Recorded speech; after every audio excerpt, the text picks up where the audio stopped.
Hey everyone, and welcome to another episode of Super Insider. I'm really excited to bring you today's episode. It's a little bit different than usual, but it's a republishing of a panel that I hosted with a few incredible product leaders from Duolingo, Stripe, and LTK a couple weeks ago on Maven. I hosted a session called How Top Companies Evaluate PM Candidates in 2025, and I was accompanied by Nickey Skarstad from Duolingo. She's the director of product there. Stephanie J. Neill, who's one of the head of products at Stripe, and Chantal Cox, who's a director of product at LTK.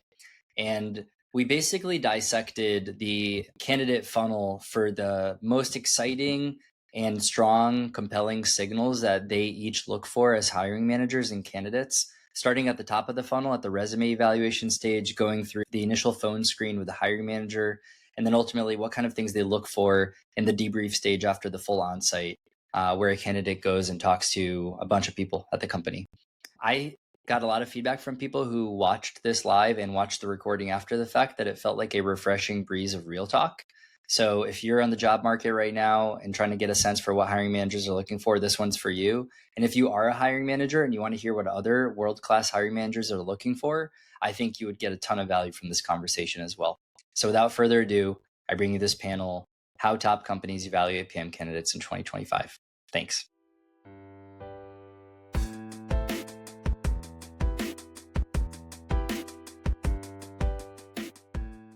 So the Maven team can take a sigh of relief that this will be recorded. That's recently happened where some people forgot to record it.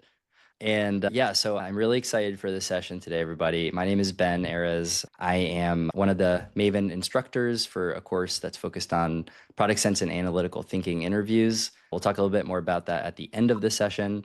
And I'm just focused a lot these days on creating as much value as possible for people in the job market and helping them access resources and advice that might not be publicly and readily available. While we're not going to talk about anything confidential on this lightning lesson today, hopefully you'll get some really good tips and actionable advice from the panelists. And without further ado, we're going to get started. All right, so let me just pull up some slides.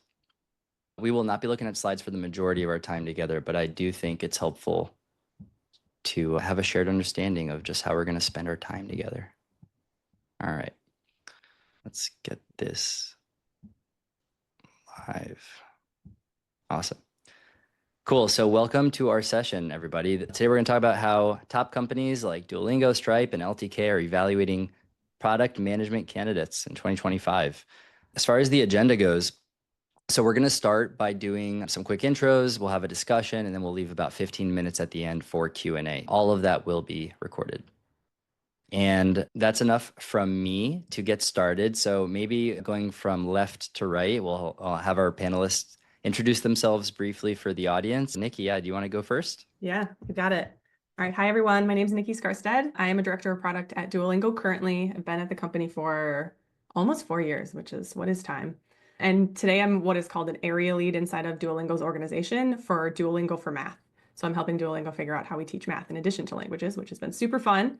And while I've been at the company, I've hired and been on, oh God, I probably have done honestly like 1,000 interviews at this point. I probably could find that number and I should. And so have been deeply steeped in our interview process. And then before I was at Duolingo, I worked in consumer tech roles for about 15 years. I was at Airbnb and I worked on Airbnb experiences. And before that, I was at Etsy. And so I've been hiring in a few different product organizations. And yeah, that's me. Thanks for having me. For sure. Stephanie, and thank you for being here, Nickey. Stephanie, you want to go next? Yeah, of course. Hey, everyone. I am Stephanie Neill. I'm currently a head of product at Stripe. I actually only joined about 1.5 years ago, so January 2024. And I'm currently over the tax product portfolio, which is a couple of tax properties. I know tax doesn't sound like the sexiest thing, but it is pretty amazing working on something that is so painful for people, right? Like they'll be like, take my money, just I don't want to think about taxes. So that is a pretty incredible product opportunity, frankly. Prior to Stripe, I was at Amazon working on their Twitch property. I was at United States Digital Service pre-Doge. And then prior to that, just a bunch of different sort of like tech conglomerates working on internet properties. Yeah, similar to Nickey, definitely reviewed thousands of resumes and interviewed, I'd say, hundreds of people just over the course of my career. So very excited to be here with you all today, shedding some light on what it's like interviewing at Stripe. Thanks, Stephanie. And Chantal, you want to round us out? Absolutely. All right. My name is Chantal Cox, and I'm currently head of product at LTK. For those of you who do not know LTK, it's a social commerce platform with 40 million shoppers, almost 500,000 creators. And what we do is we help creators make money through commissionable links and brand partnerships. I'm currently overseeing both creator core product and creator growth, which is really a lot of fun because being able to mix the two together is, I think, very powerful with product-led growth. Prior to that, I was at Amazon with Stephanie, actually, so really excited to be sharing this panel moment with her. I work on creative products, and I was also at Meta on Instagram looking for product organizations, working with creators, our 50 million creators, and messaging as well as notifications. I've been like Stephanie and Nickey around the block for about 15 years, working the big tech companies, the Amazons, Meta, eBay, Microsoft, but also hyper growth startups. I was part of the acquisition from Credit Karma to Intuit. So building those credit card matching products. So as well, not super sexy, maybe to Stephanie's point with the tax, but actually very useful. And so, yeah, I've been around for 15 years and I've been reviewing hundreds of resumes. I built my team from the ground up and hired a ton on Instagram as well. I think I have definitely a few tips to share today. Amazing. Thank you, everybody. This is going to be fun. The way I'm about to stop sharing my screen in a moment, but I just wanted to let everyone know how we're going to structure our time together. So we're basically going to start with a brief overview of each of the panelists will provide a brief overview of how their companies just interview. We're going to focus primarily on individual contributor PMs today, but if there's anything they want to add about leadership tracks or management tracks, they can do that, but just high level overview. And then we're going to go around the horn and each panelist is going to provide some insights on like the top of the funnel. So things that stand out at the resume review stage these days, especially calling out things that might be different now than they used to be a couple years ago. Then we'll talk about things they look for in hiring manager screens. So when someone gets through that resume shuffle and they talk to the hiring manager, what really differentiates like strong candidates that get brought on site versus the ones that may be in the process there. And then when doing debriefs on candidates after the on-site, what are the signals that really scream like we should give this person a job offer? I'm excited to dive into that. So with that, I'll stop sharing my screen. And we have our panelists, I think called spotlighted in Zoom. So everyone should be seeing all the panelists. And if you ever forget which company we're talking about, just look at the name of the panelist and you'll see which company they are representing. So with that, I think we'll kick it off with who did the intros first? Nickey. So maybe we'll just start with reverse order and then I'm going to call popcorn and we'll just kind of rotate the order in which the panelists talk. But maybe I think Chantal, you went last on the last part. So maybe you can go first now. So I'd love to hear if you could maybe walk us through the broad strokes of how LTK's PM interview process works from all the way from application reviews to offer stage. Absolutely. So the first thing is, I mean, it's going to be pretty common across, I think, a lot of startups. There's going to be an application, a referral. So that's where it starts. Then you have a call with a recruiter that's going to screen you. I have actually prepared a few questions and align with that recruiter on what I'm looking for that specific role. And then if that goes well, there would be a hiring manager call. I take most of those, but sometimes my peer, another director would actually cover for me. If that goes well, we'll have a full loop. One thing I would say is I have added, because of the shift right now with AI tools, a new format that I want to talk about, which is you have to talk about a feature that you would like, but also maybe improve it with an AI tool and explain the why and what data and hypothesis. So it's a little bit of a case study, but really open-ended and see what you can do. And then after that, obviously a full panel of interviews looking for different signals depending on the role and the level. And then if that goes well, we'll wrap up with a couple of leadership calls. And if that goes well, we'll extend an offer. Great. And is there a general time that LTK aims to walk people through that process on the happy path? Yeah, absolutely. One thing I would say is I try to group all my interviews or the people that we are sourcing around the same time, because you don't want to leave a candidate hanging for too long. Hey, wait, we have to wait 3 weeks. And another thing I would say as well is make sure that the people who apply actually have the right role requirements, I would say, that you meet the role. So that would expedite, I think, the process as well of creating that first interview, I would say, flow. So that is one thing that I'm looking for as well, making sure that we have the right candidates all grouped together, I would say, around the same time period. Awesome. Before we go to the next panelist, because we'll dive into each of those stages as we get into the next round of questions. But one thing I'll call out for people in the audience is that this is definitely a pattern I'm seeing where companies are choosing to create these batches of candidates that they want to put through the process. So understanding that it's not on this like ongoing continuous basis, I think is very helpful from a candidate experience and expectations perspective. Cool. I think who went in the middle last time? Was it Stephanie? Yeah. Would love to hear more about Stripe. Yeah, absolutely. So similar to a lot of what Chantal said, and honestly, like Amazon and United States Digital Service and Stripe, they're all so roughly similar in terms of process. First, we start with a business case for like why we need this role. So that really anchors everything. What's the problem this PM will solve, and what's the impact we expect from hiring them? Once that's approved, I build out the job description, we get that posted, and then I do a warm handoff with recruiting in terms of like, I get assigned a recruiter, which is always important. And then I sit with them and I highlight like specifically for this role, this is the shape of PM that we need. And these are the signals that I'd love for you to screen resumes and during your conversations to keep these in mind and really evaluate folks on. And then generally the recruiter will screen resumes for basics like years of experience, location, any red flags, like a bunch of short stints, stuff like that. And then I get a short list of resumes and I review primarily for accomplishment fit. So how the resume might fit the job description that I put out there that I'm looking for.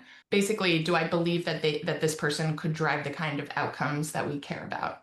And by the way, I need to do this really quickly because it's like a lot of resumes. So the more, if you've ever heard of the 3-second test, like for your product, try that for your resume. Have, anyone read it for, 5 seconds and say, or 10 seconds maybe, and say, okay, what do I sound like as a person? What are your takeaways? So you want it to be really readable. And then, from there, we then move to the loop. One interesting thing actually about Stripe that they recently changed was it used to be just the full loop. So like product sense, execution, technical, like everything together. But they realized that a lot of candidates would do well on most of the interviews, but then fail out on the product sense topic. So what they did was they actually pulled that forward. So now it goes like recruiter screen, then hiring manager call and product sense. And if you pass that, then you go to the full loop, which I think was a really clever optimization. And then from there, it's the offer debrief. They call it a trope. I forget what they called it at Amazon, but they had another clever name for it. And I stay involved throughout the process. So thank you, Stephanie. I'll jump in because Duolingo sounds very similar to that actually. So it's effectively 4 rounds. The first is resume screen. I actually am the person that's reviewing resumes. People always are like, there's a bot that does it. It's actually me. I spend probably 30 seconds on a resume, maybe no more, because we will get thousands of resumes per open role. And so going back to Stephanie's point earlier about just like really trying to get a couple of punch points on there that you are making stand out, because people for sure are not reading every word on your resume. And then it'll go through, our recruiter will take the first call and ask a series of questions. If you make it to the next round, you'll land in my inbox. So it's called our hiring manager screen. I will also ask some questions. And then we did something similar with our product sense interview. We now have a product presentation, which is the next round. And so what that looks like is we basically have you design a feature that moves a metric, and we give you a structured prompt that everybody does the same exact thing. The only change with that is we are now basically encouraging people. We used to just have them create some high-level designs. We're now encouraging folks to create a prototype because AI prototyping tools are so good. And so you can actually make it interactive. And it's actually, I think it's easier than it was like 6 months ago, which is pretty cool. And so that's the presentation round. And then we will bring people on what we call our on-site. It's actually on Zoom. I don't know why we call it that. But that is 4 more interviews that will hit at analytics. There's a product strategy case. If you're going to be a people manager, there's a people manager interview. And I'm forgetting one. There's one more in there that I'm going to totally blank on. I'll put it in the chat when it comes to me. And that's the final round. And then if you make it through those rounds, then you basically go to a hiring manager or a hiring review meeting where everyone is basically talking about if we should bring you on board. And so all in all, I'd like to say that there's a happy path in terms of timeline. It totally depends on the candidate. We often let candidate leads lead in terms of their own schedules because people are busy and it's hard to schedule like 10 interviews.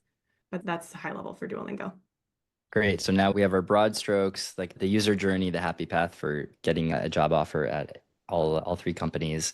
So maybe Stephanie, will have you take this one first. So as we think about the beginning of that journey, when you're reviewing those resumes, What are some of the things that stand out to you these days if you had 10, 20, 30 seconds to review a resume that make you say, I'm excited about this candidate and we should talk to them? Yeah. Yeah. So what I'm looking for is fit for this role. So am I seeing the signals that I was like really explicitly putting out there in the JD? Am I seeing that reflected? So have they seen these types of problems? Have they worked with these types of users? Are they highlighting the user impact as well as the business impact? Because as PMs, like those, that we need to hit both. What did you own and what changed because of that, basically? So it does need to be very scannable, but the signal that I really care about are like metrics, ownership, and outcomes that you drove. I also actually want to highlight for resumes in particular, I think we touched on referrals, but referrals do help in that like it pretty much guarantees a review. But similarly, like we still look through, we really try to look through every single resume and get through until we have a good critical mass. And maybe a bit different than what I heard from, I think, Chantal, but we actually will continually like review resumes and continue to put people into the pipeline until we have an offer accept. So I think obviously for like time optimization, we do try to like group people, but we don't stop looking at resumes or anything like that just because we have a healthy pipeline. Awesome. Stephanie, while I have you, before we keep going, do you have, is more than a one-page resume a red flag for you at all? Oh, yes. Yeah, some resume red flags for me would be the use of the term product owner instead of product manager, because those are two distinct roles. It would be a lack of metrics. It would be like multi-page resumes, which like I empathize because I used to work in government, and in government, actually you should optimize for having a really long resume, which is a strange thing to begin with. So I get like, and in Europe, CVs might look different, and I do hire globally. So like I empathize, but it is just so much easier when it is one page. So maybe it's like a yellow flag because I then have to be like, wait, what's the context here? And then, but please, with AI, you can make it one page. Just make sure it's true. Yeah, makes sense.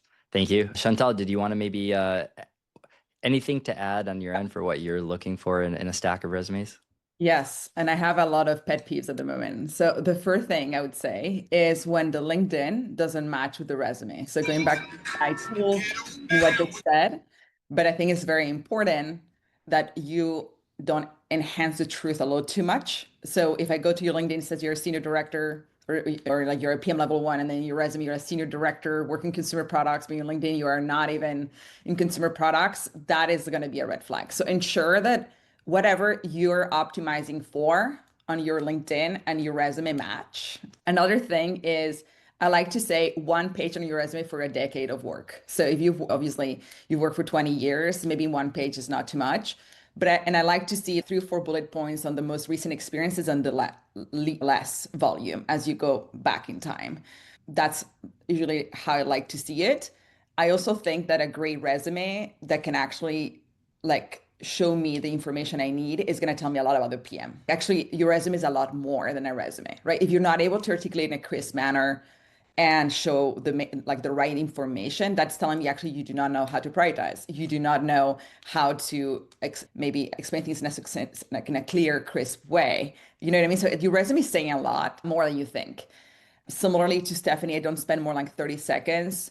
Usually what I like to see is when there's that soft introduction, if there's someone who refers me, the why you want to join. Why are you a fit? So if you get introduced, instead of being like, okay, here's my resume, thank you for the intro, I would say use that moment to do your quick, what I call the cover letter 2.0. Can you just give me 3 bullet points of why I should hire you? So I have worked, if I'm looking for a messaging AI role, right? I've worked an AI messaging role. Actually, this is the link of the prototype. Here's the article on TechCrunch about it. And then I've managed 3 people. Great, because this person needs to manage, right? So tell me in 30 seconds, before I even open your resume, give me that appetizer in the restaurant, kind of like that first snack. So that is one thing I would recommend. And I cannot empathize enough in this market, the referrals matter a lot. So network before you need it. Start talking to people. Start showing interest. Comment on their posts on LinkedIn. Whatever it is that you need to do to create a networking opportunity for you, start doing that now, not when you're job hunting. So whenever you job hunting, you actually have connections and you can ask someone to refer you. Because to Nickey's point, we have 1,000, 2,000 applications. And it's very hard to stand out. It is not just the quality of the resume. And the last thing I would say is whenever the job description opens, apply quickly. I know it's hard and there's a lot of applications, but unfortunately, I may not have time with the recruiter to go through 3,000. The energy goes down as you go through more and more resumes. So actually those referrals or really applying early will be a great thing for you. Awesome. I love it. Nickey, what are you looking for in some resumes? Yeah, so I think all of both of what panelists just said is really good advice, honestly. I also prefer a one-page resume because I think it forces brevity and it forces you to be really succinct and only say the things that are the most important things. And I think there's a good litmus test you can give yourself when you're creating your resume, and I call them the MITs, the most important things. And you don't know every detail that you did in your job, but it doesn't matter. You're going to pull out the things that are the most relevant and that matter for the role that you're applying for. Some of the things I look for and I love to see are, I like metrics. Like if you drove impact or if you made a business impact, putting that on your resume really stands out to me. And so just being really clear about the impact you drove when you worked on a thing. Also, I want to know exactly like the product surface that you worked on. People like, this is maybe my red flag or pet peeve on a resume, is they'll be like, product owner who managed multi teams across multiple surfaces. And I'm like, what did you do? I don't even know what that means. And so maybe there's a test where you run it by your mom. And if she doesn't understand what you put on there, like I'm not going to understand it either. And so just keeping it really simple. Also using ChatGPT is really good at giving feedback on these types of things. Upload your resume and be like, I'm applying for this job at Duolingo. Here's what they say is important. How would you tweak this resume to make it more relevant? And then maybe add a line that says it still needs to be true. You need to make sure don't lie. You don't want to over embellish because you still got to do the job if you get hired. But ChatGPT can give you really good feedback. And it's just a really tight way to just, again, you just really want to boil it down to what is the most relevant, most important. And then when I'm looking at 1,000 resumes, how does that make yours stand out? And it actually, I think it makes a huge difference. And also just is a tool that shows me how you communicate. And so I think being really good at just getting to your solid punch points makes a huge difference. And then I just want to plug referrals too. I agree that starting to work on your network, especially if you're early in career, it pays off in spades later on. And so that can be just like if you're at a job today, it's just getting to know the people you work with. So when they go on to other things, you have a connection you can keep, or it can be doing things like meeting people on LinkedIn, posting on people's posts, saying hello. At this point on LinkedIn, I get probably, I don't know, maybe 30 or 40 requests a day. And so I'm not really in my DMs, but I do definitely engage with people when they post on the content that I create. So I think that's an easy way to just get your name out there. But yeah, that's it for me. That's a lot. And Nickey, just to confirm, are you always looking at the LinkedIns alongside the resumes, or is the resume basically the main thing you look at? When people apply typically and they come in through our application process, it's resume that gets pulled out. We also do a lot of sourcing, meaning our recruiters will go out and they'll find people on LinkedIn and talk to folks. And so when those people come to us, typically that's through a LinkedIn profile. And I think LinkedIn is basically just your resume, but like in LinkedIn format. And so making them be as close as possible, I think makes a ton of sense. Totally. Great. That's awesome. Let's keep going. I think we've got two more big sections to cover. So I think the next section I want to talk about is, let's imagine someone gets through the resume screening phase. So they've done the right things, no red flags triggered. We decide to bring them on for a conversation with the hiring manager. What are the things, you touched on them a little bit, but let's go a bit deeper and double click. What are the things you look for in that hiring manager call that allow you to get excited and say we should bring this person to the onsite? And maybe Nickey, maybe you'll go first, and then we'll have maybe Stephanie and Chantal. Yeah. I think for me, I'm asking a number of different questions and just like really picking at their experience to make sure that it's relevant. Another thing to think about is if you are applying for a job and your experience it literally does not meet the requirements, don't do that. Like we put the requirements out there as it's an important filter because that's truly what we're looking for. And so I like to make sure and just confirm that people actually are going to meet the requirements. So I spend a lot of time on that. Another thing that I've been asking is just probing with people a little about how they're learning and using AI. We are starting to use AI more in our development process and just like the ways in which we work. And so making sure people are like at least curious. They don't need to be proficient yet because none of us really are. But I think that's been a change for me too, to just make sure people are learning and they know what's going on. And so I ask those questions too. And then I think the biggest things for me is I'm just trying to make sure that if we're going to bring you on fully for an onsite, it's worth your time and it's worth our time. So again, it's just picking at your requirements. Are you actually going to be able to come in and do the job? And then just honestly, some of it's just also just getting to know you. Why are you interested in Duolingo? Another thing that I look for that you would be surprised at how few people do this, this is a red flag for Nickey, is if I will say Duolingo, I'm hiring Duolingo for math, right? Where you would be working on Duolingo's math product, and then you do not try Duolingo's math product and you can say nothing about it. Don't do that. Just try it. It takes 4 minutes and it's free. And I know that's harder if you're trying to work for like a B2B company or a SaaS company. Like it's a little bit harder to try the product, but Duolingo, it's free and it's easy to download. So do that and then have an opinion on it, because then we can talk about it. And then I'm going to be excited about our conversation and I'm going to advance you to the next step. Incredible. Thank you. I forget who I said goes next, but I see Stephanie unmuted. So you can Oh, go. yeah. I think I was the middle. I'm a middle. Okay. Always jumping right in the middle. Okay, cool. So mine is really, I guess similar actually to what Nickey was saying. It's really calibrating against basically the job description, making sure that this person can tick the critical boxes. I'm also starting to calibrate a bit for level, because sometimes it can be hard to discern from resumes and titles alone. And generally getting signal on team fit. Could I see this person being successful here in this group? And this exact seat I'm hiring for, basically, how well do they fit that? I very much appreciate when people, so at Stripe in particular, actually friction logging, we call it, is a common practice that we all do on, candidly, some weeks it's like a daily practice, but where you go through and you use the product and you note things that strike you as suboptimal from a user experience perspective. So that is delightful when candidates have already started messing around with the product and have opinions. And then another thing that I also believe is important, especially working in the highly regulated space like tax and some of my previous roles, is sort of an understanding of how people learn complex and complicated areas, basically. So what is their approach to if you don't have to be a tax expert to join the team. In fact, I think none of my PMs, and myself included, none of us are, but it's more how do you go deep and how do you learn a space that's really broad and really deep. And then lastly, sometimes I will try to feel out, I'll ask, describe to me what you love about product management, and then describe to me what you absolutely hate about product management. And different companies might hit on different notes, right? And so if I hear someone describe the things they hate about product management, I'm we are a really intense culture and work-life balance isn't always the best here, whichever or whatever it is, right? Then that helps me just understand, is this person really going to be happy taking this role or whatever it is? Super helpful.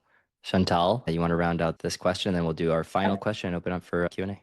Yeah, a lot of great things. I actually love thinking deep. Stephanie, me and Ben were talking about the 0 day. It's a very important thing. How do you go into unpacking complex things and how do you learn is very important.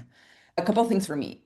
Genuine curiosity in the product. Going back to what Nickey said, but honestly, it's crazy how many people are I would love to work at LTK. And you're okay, so what is your favorite feature in the product? Or tell me more about and they don't ask any questions. At the end, I always leave 5 to 10 minutes for questions. And they generally ask me questions about what is your AI policy governance, and I'm okay, do you not have questions about the team or the product? So that is usually kind of a red flag for me, actually. Ask me about what the role, what are the challenges in the role? Ask me about what are some of the potential risks of working on this or the challenges that I may encounter. So that is very important.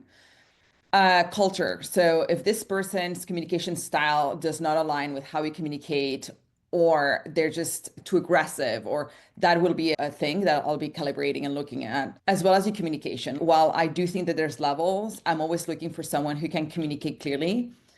I think I have too many examples of candidates I talk to, and I'm trying to take notes, and I would love to hear actually from Nickey and Stephanie in this, but I'm trying to take note into give me an example on a feature that you launch, for example. And for lead PM, I'm asking about how did you decide this was the right thing to build? So walk me through that upper funnel in the decision process. And I don't understand what they're saying. I can't take notes. I'm so what is the feature? What is the problem you're trying to solve? And why was this a problem worth solving for? What is the data behind it? Or why this versus something else? And I'm just poking at it gently, and I'm it's breaking apart. And I'm that's, but so many of those examples happen. So I would think make sure that when you're talking about an experience that you really are clear, articulate, and you actually, if it's for a lead PM or staff PM or principal PM, you need to be able to explain that, right? Like I chose this feature, or like this problem, and this is why this problem was worth solving for, and this was the goal, and this is how I would measure it, and this is what I did about, right? That is like, it seems so simple. And I actually say that in an interview. I'm like, hey, I'm going to ask you in 2 minutes after the introduction about a feature, and I want you to walk me through like your decision process on like, why did you decide this was worth building and what's the problem? And literally structure it for them.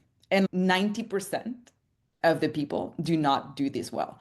So I just want to reiterate how important that is, especially for more senior roles. If you're enjoying this conversation, please check out the links in the show notes to support the podcast. Mark and I do this out of love, but to keep it going, we also need your support. Thanks, and now back to the episode. Awesome. Thank you for sharing that. And Stephanie, because you keep getting middled, you're going to go first for this final question. I have not been middling you intentionally, I promise. Okay, so for our final question here for the panel. So let's say we have a candidate, Stephanie, passes the resume screen, passes the hiring manager screen. We bring them on site. You're in the room with whoever the panel is that maybe interviewed the candidate, doing a debrief. What are the signals that you really are trying to be sensitive and listen for that tell you there could be something really special about this person and we should extend an offer? Yeah. So I'm generally looking for a candidate to spike in at least a couple of the spaces. Generally, and this depends somewhat on like the shape of PM, right? If I'm hiring a platform PM, like ideally they spike on the technical acumen interview. If I'm hiring someone who's doing very like customer facing work, obviously like I'd love to see them spike on product sense.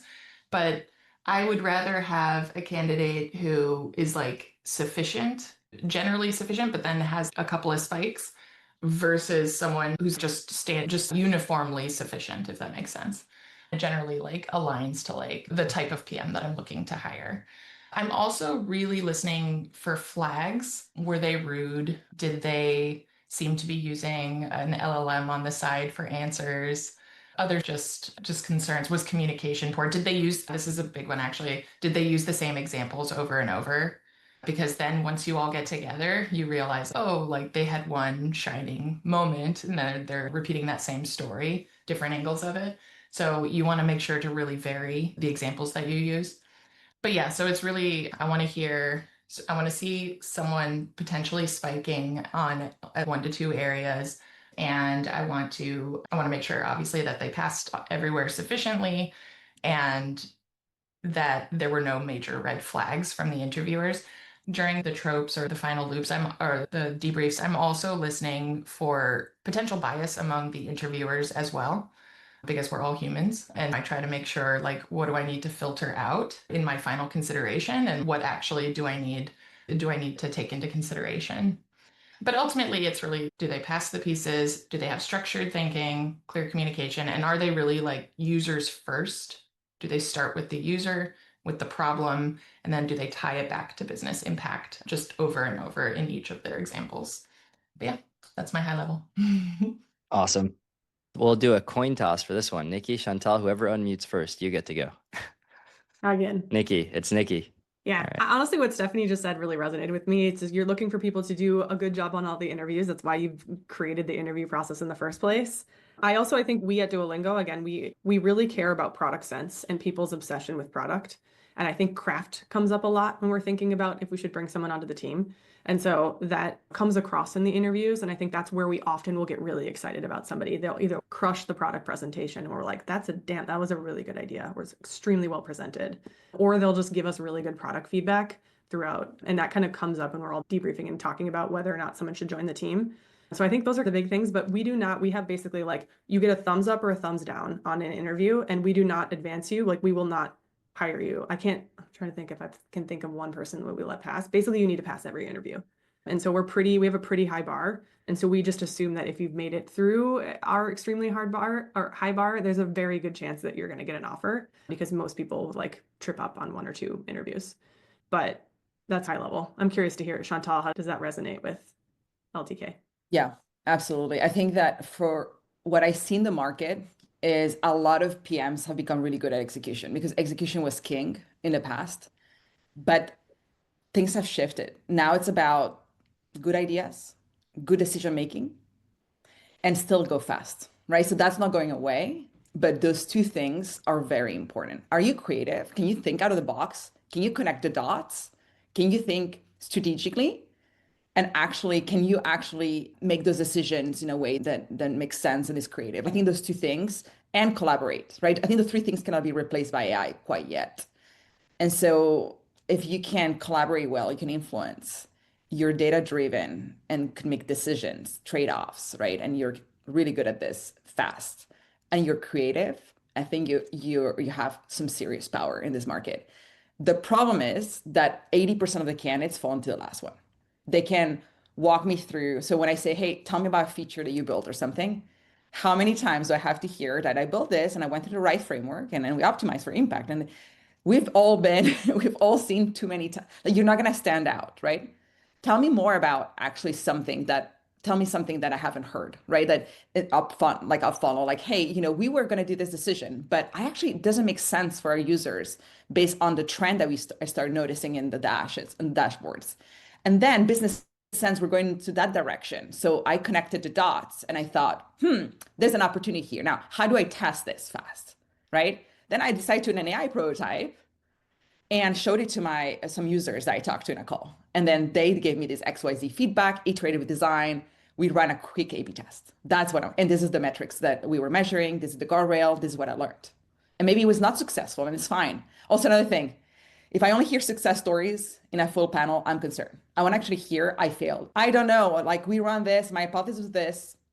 It turned out it didn't go that way. And that's what I learned. That's power. Like, we've all been in tech, and I don't know about you, Nickey and Stephanie, but I've launched a ton of products that didn't have any impact.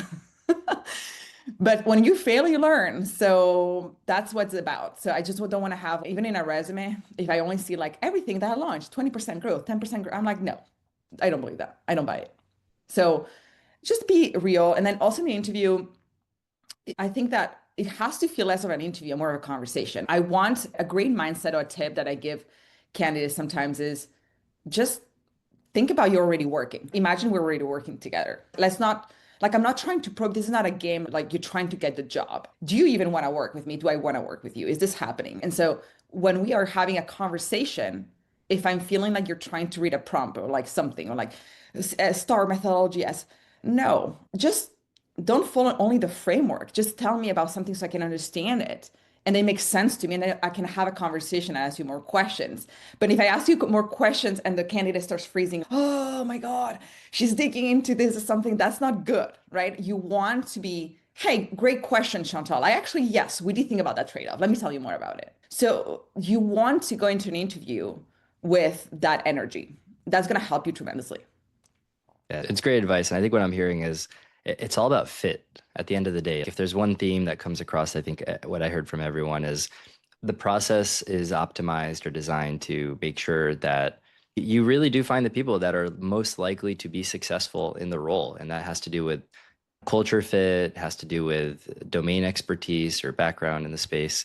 And sure, there's never a perfect process because there's always some false positives that kind of make their way through. But I think that's what these processes do seem designed for. And I think it's also really a good reality check for people in the market to realize companies can really afford these days to be super picky about who they hire. And they do want someone that's going to be the perfect candidate because they get thousands of resumes. So I think it's important to really market yourself in a way that attracts the people that want people like you versus trying to appeal to everybody.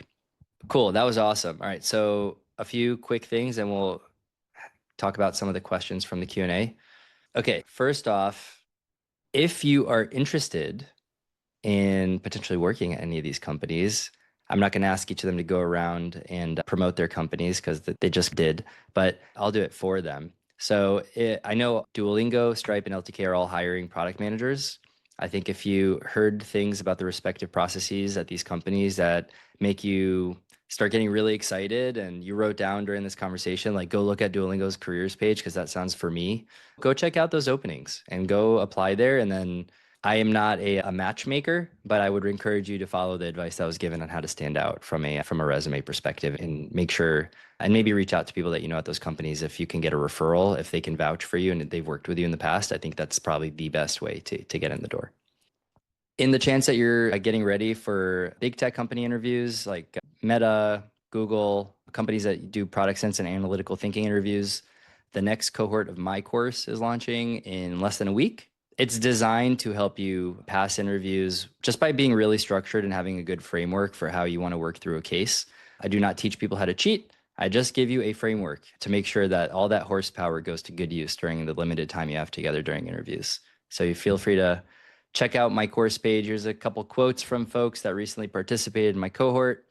I feel extremely cringe about promoting myself, but such is life these days. And in the chance that you want to participate in my next cohort and you have your phone around, you can scan this QR code and you will get $100 off my course if you use the promo code Lenny's List.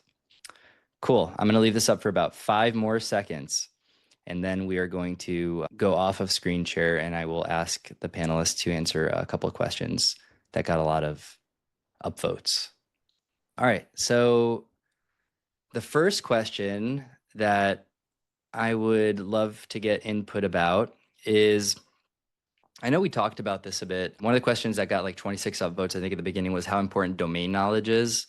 And are generalist PMs kind of like no longer appealing?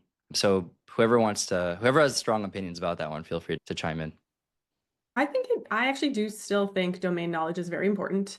I think you are at an interesting time though, where if you're trying to get domain experience in a new industry where you do not have it, I would consider that you like use AI to build something and launch it and use that on your resume as a way to break into that industry. I think when you're early career, like a generalist PM is totally okay. But as you continue to get more experience, you're typically, when you're hiring for an L4, L5 level, is you're looking for somebody that has like consumer experience. And so I would say, and maybe this is advice for everyone, especially if you're early career, is just teach yourself AI and by launching something. And then you can use that project as a way to be like, yeah, actually, I worked at this company, but I also built my own thing. And here's what I learned.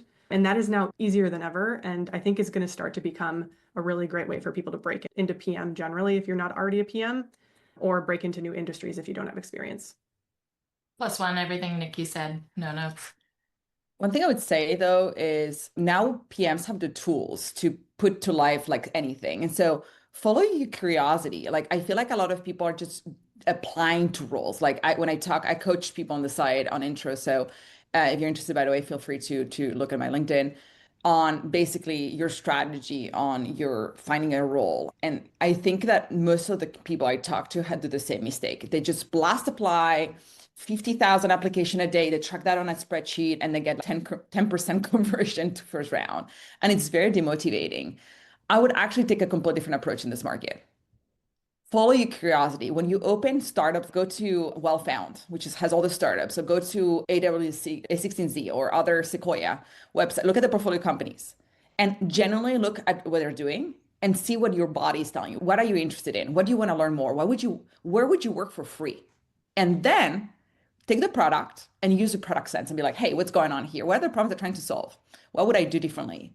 What is the bad decision? And I would even message somebody in the company and be like, hey, I don't think this makes sense to me. Or write a post on LinkedIn about it, tag the CEO. I've done this before. And just publish something, maybe like a link, that about a prototype. So I do think that being a generalist is powerful in this market. You can actually, if you're interested in something new that you've never touched on, you can actually become interesting you can actually be hired for that because of the tools and what I just said. Awesome. I think this panel could not be complete without spending some time talking about AI. And I think one of the questions that I think I'd be interested in get your thoughts about is, maybe each of you can share one tip or one specific area that you have an opinion about where, if you were a candidate in the current job market, where you might be leveraging AI the most across like the spectrum of what we discussed, like where do you think AI could be most helpful to candidates in getting success as a candidate, not as a product manager on their current job? Yeah, I'm happy to start. I think that interview prep, use your LLM as, hey, I'm trying to interview for this position. Dump the JD, dump your resume into the LLM and then ask, hey, prepare me for this interview. And then it would ask you questions. And then you can even use your voice. Actually, it's even better. You can be on the go. You can be at the gym, actually. You can go on a walk. And you just try to answer questions, prep that way. That is going to be really helpful. The other thing that I had to recommend is for the prototypes and things like that. There's a ton of tools, but they're like, whenever you can even start prototyping on Claude.ai. Actually, you don't even need to go to Cursor and like start simple, right? Be like, I'm actually trying to put something on paper, even take a picture, put it in an LLM and be like, hey, make this a prototype or something, and then refine it and ask questions. So if you don't know anything about AI, start there. And then always go back to not just a prototype for ideas. One thing I've seen a lot is like some people, yes, knock it out of the park, send me like incredible designs, but I still don't understand what you're trying to solve. And why and what metric and how you're measuring this. Yes, for product sense, yes, for prototyping, but not just go crazy, right? And as a PM, you're not going to be able to revamp the entire UI. It takes X million resources to do so. So actually making sure the less is more, like why this one thing. So I usually like to see a PM tell me, I actually like made a decision to only change this because of X, Y, Z, but this is all the exploration I did. But this is a decision. And sometimes it's just one button, it's small things, right? And that's what I pay attention to versus a revamp, right? Like, hey, I revamped your app. It's like, great. So that's another thing I would say. Cool. Thank you. Nickey, how about you? I think the only build there is, again, like you can use AI to teach you AI. And the best way to learn AI is just by building a thing and shipping it. And so there's actually, I saw there's like something called, it's the idea browser or something. It's this guy who launched this website where it's just a bunch of free ideas that you can pick one and then build something in the space. And he wants people to make billions of dollars. But this could also be a great place to get a good idea. If you don't have the ideas, build a thing, ship it, get 2 users, even one person, it could be your mom, to use it. And you probably have learned more than you would in an intern job somewhere else. And so I think if you can make time to do that on the side while you're interviewing, and I know that applying for jobs is often a full-time job, but if you can carve out like 20% to also become fluent in AI, I think it'll help you a ton. And it'll just give you more context and be able to, I think you'll just ace your interview because you understand where the entire industry is headed. And then also Chantal said this, but I think voice mode in GPT and just like interviewing with GPT and just talking a lot out loud is just going to help you get really good at that. And then when you actually have your interview, you're going to ace it. Go ahead, Stephanie. No, I don't have too much to add because I actually think interviewing, ideation, and then like just building and validating really are the best ways to use it these days. Yeah, actually, I guess I will say from an interview perspective, like you can tell them, give me like a 6-week plan. Basically, tell me how to be interview ready within 6 weeks for this interview. And it will break it out and give you prompts and let you coach and everything. So it's like a full plan that you could get from it. But yeah. Yeah. Also, Stephanie, you mentioned earlier that I think I heard you mention that, is it anecdotal that you're hearing some interviewers mention that candidates are using LLMs or using AI during interviews and they're not like hiding that well because it's like obvious to the interviewers? Is that what I heard? They seem like they're reading and like pausing to type, basically. And I've heard that like from a few recruiters. And I asked them, I was like, what's the protocol here? Like, how do we assess whether this is how they communicate, or maybe they're looking at their notes, which I think is actually fine, versus using AI for responses. And they're like, this is starting to happen, but we don't even have a good protocol. We don't know yet. Can I add? Chantal, I saw you unmuted. Yeah, go ahead. Oh, because I do think it's very important to what Stephanie's saying, because one thing that happened to me in the past is we brought candidates to onsite because that was right at the beginning of the LLMS fight, and we were like, wow, this person is killing it.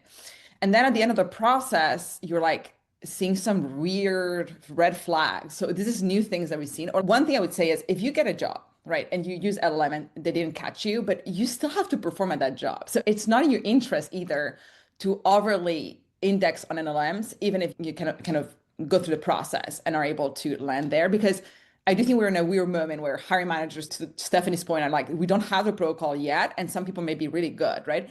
But then if you start a job and are not performing, you'll be out of a job very soon. So that's not good for you either. So I just wanted to say that leverage LLMs, yes, but be careful with how much you rely on that. And then also say I had a couple of calls where it made no sense. Like I had like they were reading, I think, but I was like, what? Like I was like, so what are the levers that you would evaluate? And then they said something, I was like, what? Like it was literally made no sense, and that was automatic decline for me. So if you use LLMs and you actually screw up, just so you know, it's really gonna not be a good thing for you. So just say, be careful. Yeah. The last question I have here for us, and then we'll wrap, is so there's I know the audience for this session has been primarily individual contributor PMs. I think there's actually a lot of participation on this call from folks in the chat that are either looking to get into product management or maybe are a little earlier in their product career. I'm just curious if you all have any parting advice or any parting thoughts to share with people who are maybe early career product managers or people who are looking to get into product management beyond use AI, build things. I think we covered that point, but if there's anything else that you'd add. Yeah. Can I just add something? I did a talk at Berkeley not too long ago, and I saw a lot of anxiety from people graduating at the moment, which I can totally empathize with. But I want to turn that anxiety into power. You guys have a unique opportunity to actually teach, to come to an interview and be like, you don't know about cursor, right? Like most of the people you're going to talk to in a panel or that work in companies right now are working 40 plus hours doing their job. They do not have the time you have to learn at the velocity you can. So you have power. Right now, I have candidates they're teaching me things in an interview. And that's incredible. And that's really powerful. So if you are new, you're graduating, start doing something, take Duolingo, take Stripe, you're like LTK, and just be like, hey, this is what doesn't make sense to me about Duolingo math, right? I'm trying to do this math thing, or I tried to teach that to 1% coaching. This doesn't make sense to me. Nickey, can I look, this is how I think about it. And here's a prototype, and here's what I did. And this is a tool or an agent that actually, I don't know. And so that is incredible. Nickey would be like, oh, how the hell did he do that? At least you're going to get her interest. And that is very powerful. It also demonstrates interest, right? It just demonstrates like passion about the idea, which is something that people are looking for. Stephanie, did you have something you wanted to add there? Oh, no, I was just to your question about transitioning into PM. Probably obviously, yes, build and go to hackathons, like just go get any hands-on experience you can. But apart from that, I would say it's much easier to transition into product within your current company than it is to apply cold. It is much harder to do that, especially if you have a wealth of experience that doesn't quite translate into product yet. It would be much more akin to starting over than transferring within your current company. So if you have that as an option, go talk to product leaders, make sure they know you're very interested, spotlight your relevant skills that would transfer well into product and like why you're so passionate so that you're on their mind when they're thinking about their options to hire. Yeah, I would just to build on that, I was going to say the same thing. I think there are also jobs, like don't be scared to take a job that's a couple steps away from product, knowing that over time you can work your way there. I think like your first few jobs outside of school, mine were horrible, but I learned a ton. And they were not even in tech at all. But they helped me get the skills that I needed to be able to eventually get into tech, to eventually get into product. And so I think just focus on anything that you think is going to break down the core skills you need to be a product person someday and figure out where you can get those now and know that you can eventually kind of lily pad your way there. Yeah, and then I'll just add one final thought and then we will conclude, which is you want to design your career, if you're in the scenario, to go where the puck is heading, right? So if you imagine what is product management going to be in 3 years, or not what is it today, because you're playing career chess like Nickey and Stephanie were both mentioning, you join a really strong company. There's a bunch of headcount growth in a bunch of departments. You join, and then maybe at some point you work your way into product management. The question is, what are the key skills that are going to make you a killer product manager in that world once you make that transition? And I think one of the things I am a big subscriber to is the importance of customer facing conversations and distribution and go to market in an age of AI where it's increasingly easy and fast to build product. So the people that will win and really stand out, I think, are going to be the people that are really good at getting people to care about the product that they're building and to adopt it. So to Chantal's point, she mentioned a few times, what problem are you solving? Get really good at problem discovery, get really good at customer research. So if I had to pick a place to start, it would be some kind of customer facing function, like either customer success, sales, customer support. Even though customer support is arguably getting automated with AI, there will always be humans responsible for customer support programs. That's where I would personally, and that was actually my entry point into product management, is through the customer support lens. That was So mine too. So same. And just wanted to add, product careers are not linear, especially now with AI. So I think that if you put an intention to this world that I like to build stuff, you'll get there. Don't be like, you have 20 more years if you're just starting 30 more years ahead. This is one of the things I learned in my career is I was rushing it at the beginning. I was like, I want to climb or I want to do all, but you'll get there. Take your time, actually build the right skills and use that curiosity as a way to learn and keep learning and you'll get there. Well, Stephanie, Chantal, and Nickey, thank you so much for being incredible panelists. I'm really excited that this, 900 people at some point were on here, got a chance to listen into this call. Thankfully, not over 1,000 because I had a limit to my Zoom plan. So that's great. And hopefully many more thousands will watch this recording. And a big shout out to Claire from the Maven team for helping us make this panel happen. She's been in my DMs this whole time, just kind of helping me stay sane. So thank you for that, Claire. And thanks everyone for joining. Thank you, Ben. It was awesome. Thank you. Thank you all. Thanks all. Thanks, Al. Bye-bye.